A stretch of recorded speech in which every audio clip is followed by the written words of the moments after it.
Pemirsa, berita Kalimantan Selatan kembali berhadir menjumpai Anda. Bersama saya Naila Lutfiana, sejumlah berita dan informasi lainnya yang telah kami siapkan untuk Anda. Berikut berita utama hari ini.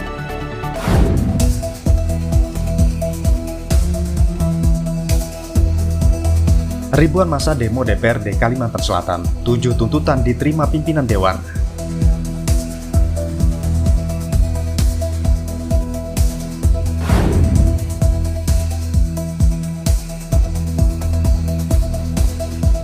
Usai aksi, massa bersihkan jalan, unjuk rasa tertib dan peduli lingkungan.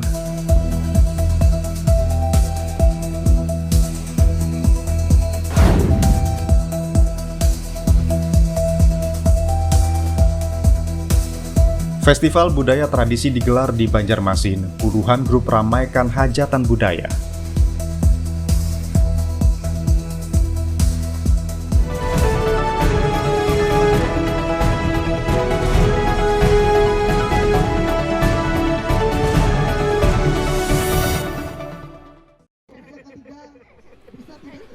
Aksi unjuk rasa ribuan massa gabungan yang menamakan diri Aliansi Rakyat Kalsel Melawan berlangsung tertib di depan gedung DPRD Provinsi Kalimantan Selatan Banjarmasin Senin siang hingga sore.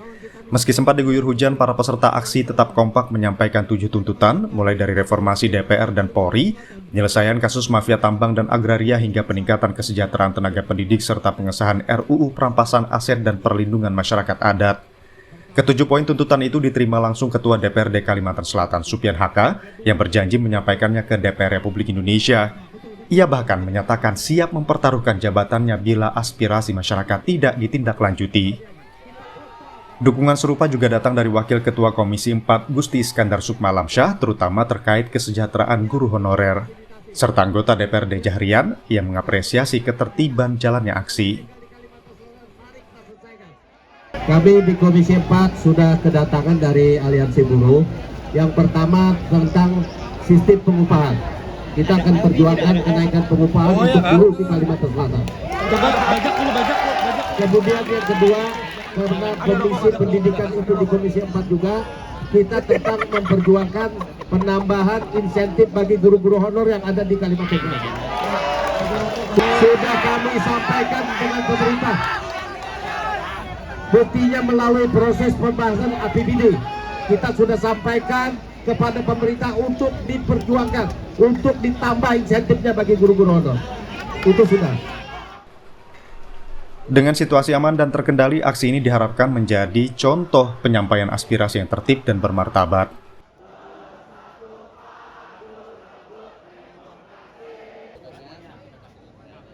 Fairuz Reza dan Lutfi Darlan melaporkan dari Banjarmasin, Kalimantan Selatan.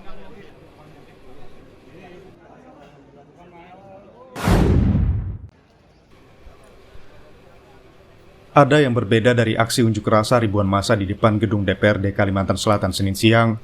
Selain menyampaikan aspirasi, para peserta juga menunjukkan kepedulian terhadap kebersihan lingkungan. Meski berlangsung hingga sore dan sempat diguyur hujan, Jalan Lampu Mangkurat yang menjadi lokasi aksi tetap bersih. Usai dibubarkan, peserta kompak memunguti sampah yang berserakan, terutama botol dan gelas plastik bekas minuman. Massa mulai membubarkan diri sekitar pukul 3 sore secara tertib setelah aspirasi mereka diterima pimpinan DPRD Kalimantan Selatan. Sementara sejumlah toko dan kantor di sekitar lokasi masih memilih tutup demi mengantisipasi potensi kericuhan. Aksi damai, tertib, dan peduli lingkungan ini pun diharapkan bisa menjadi teladan bagi gelaran serupa di masa mendatang. Fairuz Reza dan Lutfi Darlan melaporkan dari Banjarmasin, Kalimantan Selatan.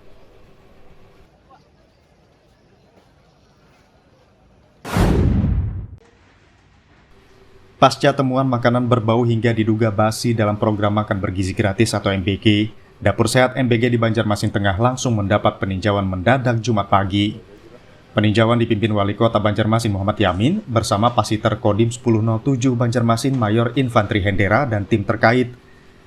Dari hasil pengecekan, dapur dinilai sudah memenuhi standar kelayakan, baik dari sisi higienitas maupun penataan ruang. Mayor Infantri Hendera menegaskan pihaknya terus memantau operasional dapur, termasuk distribusi makanan ke sekolah-sekolah. Ia mengingatkan agar pengelola tidak lengah karena jika ada keterlambatan atau pelanggaran, evaluasi akan segera dilakukan. Jadi saya lihat, alhamdulillah dari segi kebersihannya, kerapiannya, dan tata ruangannya ya saya rasa sudah memenuhi syarat dan kemudian bersih, tertata. Kami selalu mengecek ya penyaluran makanan sampai saat ini sesuai dengan jadwal. Karena kalaupun tidak sesuai dengan jadwal, kami akan langsung melakukan pengukuran kepada tim pengatur. Sementara itu, Mitra MBG Banjarmasin Tengah, Dedi, menyebut ada 47 relawan yang setiap hari menyiapkan lebih dari 3.500 porsi makanan untuk 11 sekolah. Mereka memastikan kebersihan dijaga hingga proses persiapan, memasak hingga distribusi. Yang kami tekankan bersama dengan kepala dapur, mulai PTG, selalu menjaga kebersihan. Mulai dari proses awal sampai dengan makanan tersebut distribusikan, kami sangat konsen dengan kebersihan kualitas makanan. Karena kunci suksesnya MBG di sini kita memberikan makanan yang berkualitas kepada anak-anak kita di sekolah-sekolah. Sebelumnya, program MBG juga dievaluasi oleh Dandim 1007 Banjarmasin, Kolonel Infanteri Sigit Purwoko, yang meminta semua pihak ikut mengawasi agar kualitas program tetap terjaga. Dengan pengawasan berlapis, pemerintah daerah memastikan program MBG tetap menjadi sarana pemenuhan gizi sehat dan aman bagi para pelajar di Banjarmasin. Fudail dan Fidaran melaporkan dari Banjarmasin, Kalimantan Selatan.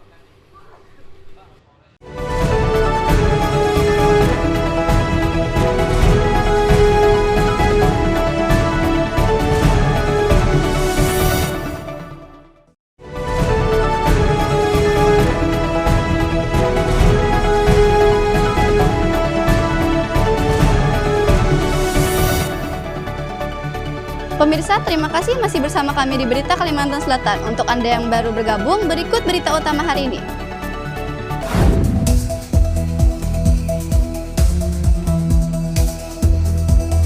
Ribuan massa demo DPRD Kalimantan Selatan, 7 tuntutan diterima pimpinan Dewan.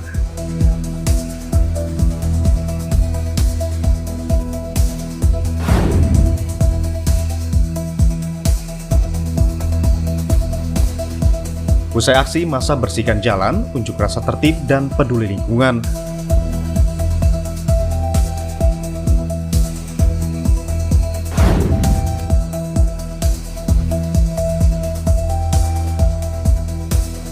Festival Budaya Tradisi digelar di Banjarmasin. Puluhan grup ramaikan hajatan budaya.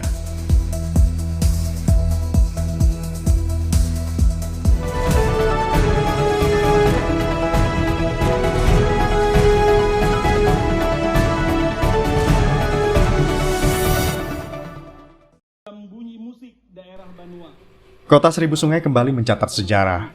Festival Musik Tradisi Indonesia 2025 bertajuk Antasan Banjar Ethnogrove resmi digelar di Panggung Siring Balai Kota Banjarmasin 29 hingga 31 Agustus.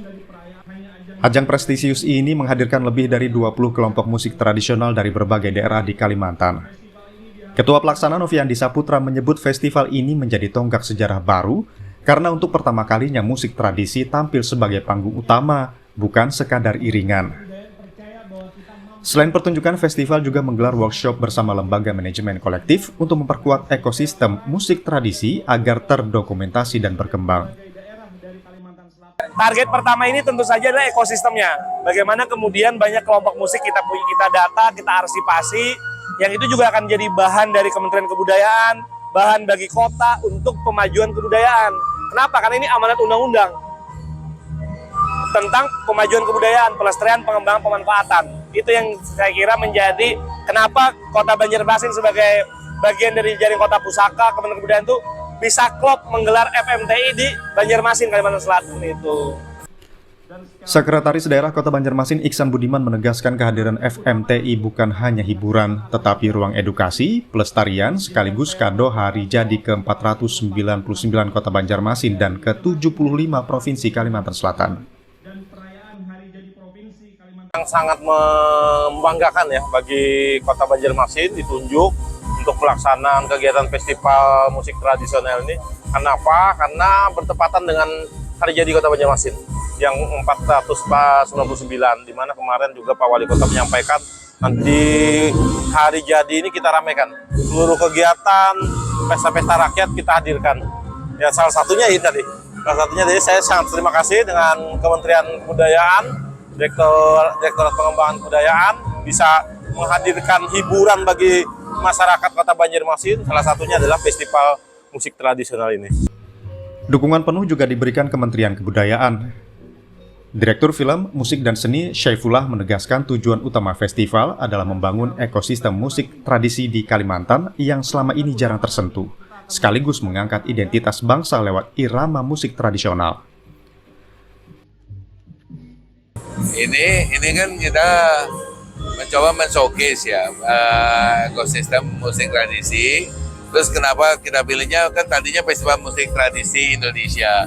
Kita rebranding sedikit menjadi Ethno Group, lebih kekinian, lebih anak muda. Kita ingin anak-anak muda untuk lebih terlibat di musik tradisi.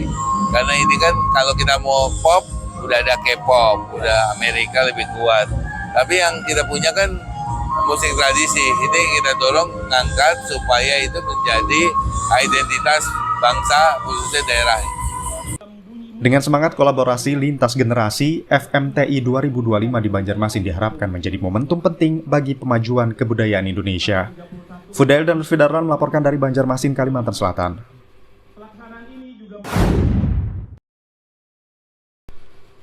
Kejaksaan Negeri Kota Baru memusnahkan barang bukti perkara tindak pidana umum yang telah berkekuatan hukum tetap atau inkrah. Pemusnahan digelar di halaman kantor Kejari Kota Baru Kamis siang dengan dihadiri unsur pengadilan, kepolisian, pemerintah daerah, serta awak media. Kepala Kejari Kota Baru Taruli Palti Patuan menjelaskan pemusnahan barang bukti merupakan tugas kejaksaan sebagai eksekutor putusan pengadilan. Barang bukti yang dimusnahkan antara lain kasus narkotika dan tindak pidana umum lainnya.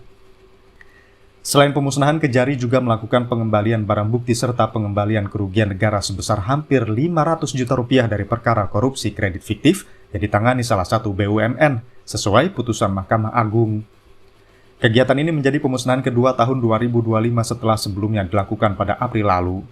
Kejaksaan menegaskan langkah tersebut untuk menunjukkan komitmen sebagai penegak hukum yang transparan, sekaligus bagian dari upaya pemberantasan narkotika dan tindak pidana korupsi di Kota Baru. Melalui pemusnahan dan pengembalian kerugian negara ini, Kejari Kota Baru berharap kepercayaan masyarakat terhadap aparat hukum semakin terjaga. Ardian Syah dan Lutfi Darlan melaporkan dari Kabupaten Kota Baru, Kalimantan Selatan. Air merupakan sarana yang sangat vital bagi kelangsungan hidup. Seiring dengan pertambahan jumlah penduduk, perkembangan Kota Banjarmasin baik di sektor pembangunan maupun industri yang terus meningkat mengakibatkan kebutuhan akan air bersih terus bertambah. Untuk itu, Pam Banjarmasin sebagai perusahaan pengelola air bersih di Kota Banjarmasin dituntut untuk dapat memenuhi kebutuhan akan air bersih. Kota Banjarmasin menjadi salah satu penyangga ibu kota negara, memiliki jumlah penduduk 708.516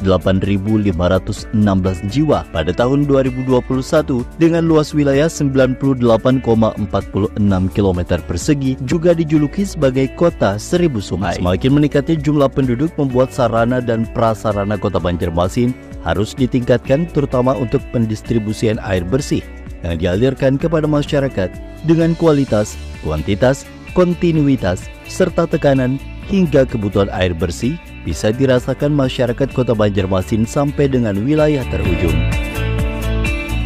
Berdasarkan Perda Nomor 1 Tahun 2022 tentang perubahan bentuk Badan Hukum Perusahaan Daerah Air Minum Banjarmasin, resmi berubah menjadi Perusahaan Perseroan Daerah PT Air Minum Banjarmasin atau Perseroda. Akte pendirian nomor 05 tanggal 10 Juni 2022 dan disahkan melalui Keputusan Menteri Hukum dan Hak Asasi Manusia Republik Indonesia. Pam Banjarmasin mempunyai visi, yaitu mewujudkan perusahaan air minum yang berdaya saing global, cerdas, dan unggul dalam pelayanan serta pengelolaan secara berkelanjutan. Sedangkan misi PT Air Minum Banjarmasin adalah mengembangkan karyawan profesional berakhlak mulia, menjaga ketersediaan sumber daya air baku yang berkelanjutan, menerapkan pelayanan prima dan inovasi sistem teknologi terkini. melaksanakan manajemen mutu, lingkungan, keselamatan, dan kesehatan kerja atau K3, mengembangkan diversifikasi usaha. PAM Banjarmasin Kota Banjarmasin berupaya untuk tetap terus eksis dalam memberikan pelayanan terbaik kepada pelanggan. Sejalan dengan perkembangan Kota Banjarmasin dan sekitarnya, disadari bahwa kapasitas sumber daya dan kemampuan sistem produksi yang tersedia masih terbatas dan perlu terus ditingkatkan. Untuk itu, perlu disusun program kerja, anggaran, dan perencanaan strategis yang terpadu agar dapat dipergunakan oleh pihak manajemen sebagai bahan referensi untuk mengambil keputusan pengembangan investasi, serta kesiapan menghadapi tantangan ke depan guna mencapai pelayanan prima yang lebih baik lagi.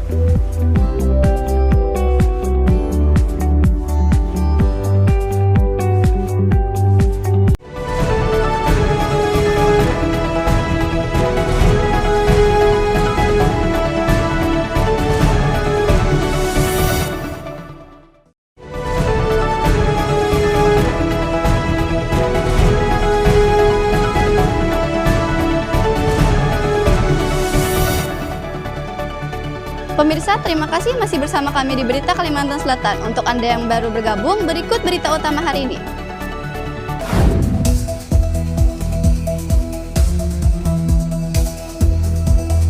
Ribuan massa demo DPRD Kalimantan Selatan, 7 tuntutan diterima pimpinan Dewan.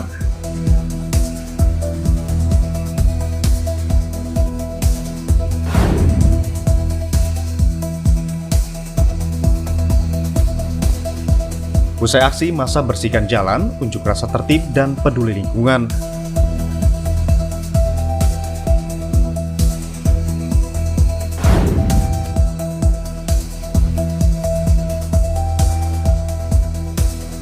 Festival budaya tradisi digelar di Banjarmasin. Puluhan grup ramaikan hajatan budaya.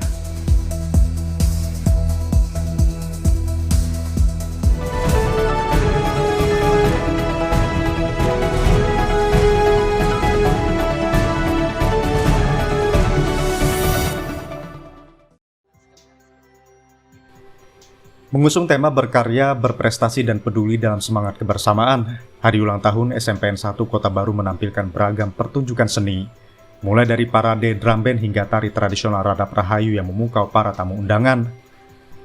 Dalam sambutan tertulisnya, Bupati Kota Baru melalui Kepala Dinas Perhubungan Hairian Ansari mengapresiasi dedikasi SMPN 1 yang selama 71 tahun berperan penting dalam mencerdaskan generasi muda. Pendidikan disebut sebagai fondasi utama pembangunan daerah. Kepala SMPN 1 Rusdiansyah menegaskan peringatan hari ulang tahun menjadi momentum untuk terus berinovasi demi mencetak siswa berprestasi dan berakhlak mulia. Sementara PLT Kepala Dinas Pendidikan dan Kebudayaan Kota Baru Taufikur Rahman menambahkan, tema yang diangkat selaras dengan semangat kebersamaan, karya prestasi, dan kepedulian di lingkungan sekolah. Selain pentas seni, acara juga diwarnai penyerahan hadiah berbagai lomba tingkat SD dan SMP yang diikuti ratusan peserta, dari akademis, seni, hingga olahraga tradisional khas Banjar. Melalui perayaan ini, SMPN 1 Kota Baru berharap semakin mempererat silaturahmi, menumbuhkan jiwa kompetisi sehat, serta mengembangkan potensi siswa di berbagai bidang. Ardiansyah dan Lutfi Darlan melaporkan dari Kabupaten Kota Baru, Kalimantan Selatan.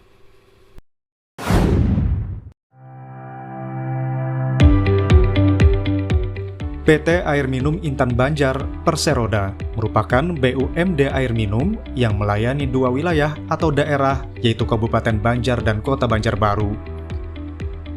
Dua wilayah tersebut sebelumnya merupakan satu daerah dan dipimpin oleh Bupati Kabupaten Banjar. Akan tetapi sejak tahun 1999 terjadi pemekaran wilayah yang menjadikan Kota Banjarbaru berdiri sendiri di bawah kepemimpinan Wali Kota Kota Banjarbaru.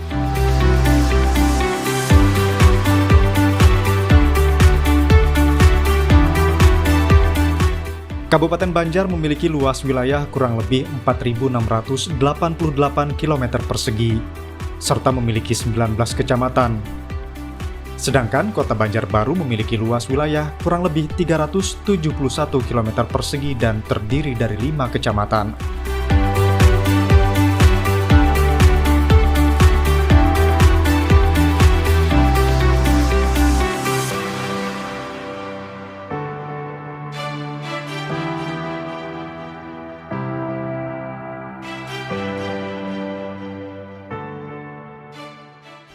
PT Air Minum Intan Banjar Perseroda memiliki visi dan misi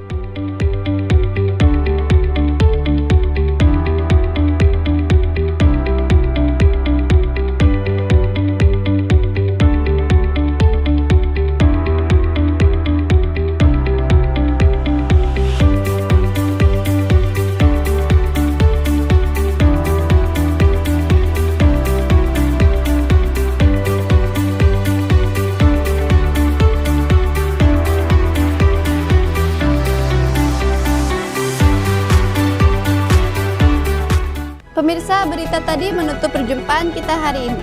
Saya Naila Alfiana serta kru yang bertugas mengucapkan terima kasih dan sampai jumpa.